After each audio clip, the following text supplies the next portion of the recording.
Hello everyone, Clifford Bennett, Chief Economist, ACY Securities. I hope all is going well in your world markets. You know, the stock market had a good run. That run could well be over. Remains to be seen, but I mean, going short US, Australian equities here with a stop loss above the last few days could be an interesting concept. Certainly we saw global equities rally about 5% in recent weeks. US equities obviously outperformed that, Australian market outperformed that, but it's a tired rally. And the underlying fundamentals haven't changed at all. Now in Australia today, we saw retail sales fall 0.2% in October, and everyone was surprised. Why is anyone surprised? The stock market is down, property prices are falling, interest rates are going through the roof, and mortgage stress is increasing. We've got high energy and food prices using up consumers' spare cash, and rents are going up, and people are surprised that retail sales fell. The only reason they're surprised that retail sales fell is because they thought Australia had a strong economy. No, it doesn't. And also one of the reasons it's a surprise is that you may not know this, but most economists are only interested in keeping their jobs far ahead of getting it right. That's why they're expecting a 0.6% increase in retail sales this month. Why? Because the previous number was 0.5. So just make a forecast prediction that's around the previous number. Don't be bold, don't look forward. And that's where we have the advantage as traders, because the mainstream big institutions largely get it wrong. That's why it's easy to outperform. They have to decide everything by committee. And the economist John Maynard Keynes said, a sure path to failure is decision by committee. And that's what all the big hedge funds, that's why we're getting massive withdrawals from places like BlackRock, the world's biggest hedge fund. That's why they're down this year in their performance. It's why a lot of institutions are making big mistakes. It's because everyone involved in making the decision simply wants to keep their job. That includes economic forecasts. It's just fantastic for us who are bold and individual investors and traders who seek to take advantage of the big guys getting it wrong.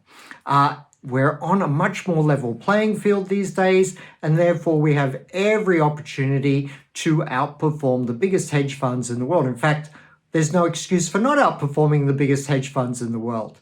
Coming back to markets, stocks look very tight to me, like they could be rolling over. We're going to see a little bit of volatility in currencies here. I'm bullish the US dollar, but I'm open to the idea that it could be a bit choppy for a few days at current levels.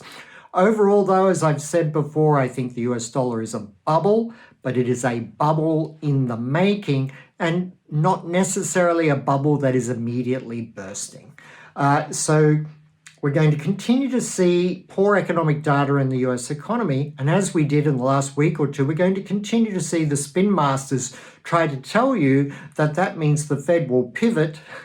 It was always a joke. I remember, I think 3 months ago when the word was first used, I said it was a complete joke, and it will continue to be so. It's sort of a laughing stock economic concept that the Fed would be pivoting and cutting rates aggressively next year because the US economy is totally collapsed. The US economy, I'm predicting, could even have a depression, but that doesn't mean the Fed will be cutting rates. How can that be? Because they've said time and time again that they don't mind economic pain. They don't mind destroying demand in the US economy in the fight against inflation, that the fight against inflation is more important than anything else. And as I've said before in these episodes, when Paul Volcker faced 20% inflation, he raised interest rates to 14%. So that's why I think the Fed could still well and truly be on the sort of path towards 6.5%. If the US economy were to stabilize here, even strengthen a little bit, the Fed funds rate could go as high as 7.5% on this run. That's regardless of whether the 75-point rate hikes are continued. It could well be the case the Fed drops down to 50-point rate hikes. But as long as inflation's above 5.5%, it's unlikely the Federal Reserve will reduce those interest rate hikes back down further to 25 points. Missing a month over the holiday season, a meeting over the holiday season is a possibility, just because they might start thinking, why don't we see how the new year starts? I throw that in there as a possibility. I don't think it will happen, but maybe scratch your head and think about that perhaps happening. And that could obviously create a bit of a rally in stocks.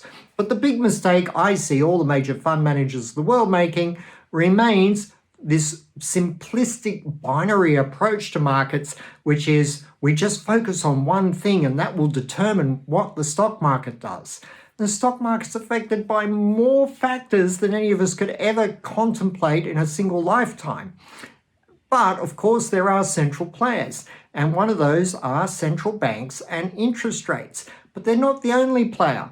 It doesn't matter what level interest rates are. Interest rates could be near zero, but if US companies were losing money hand over fist, the stock market would still go down.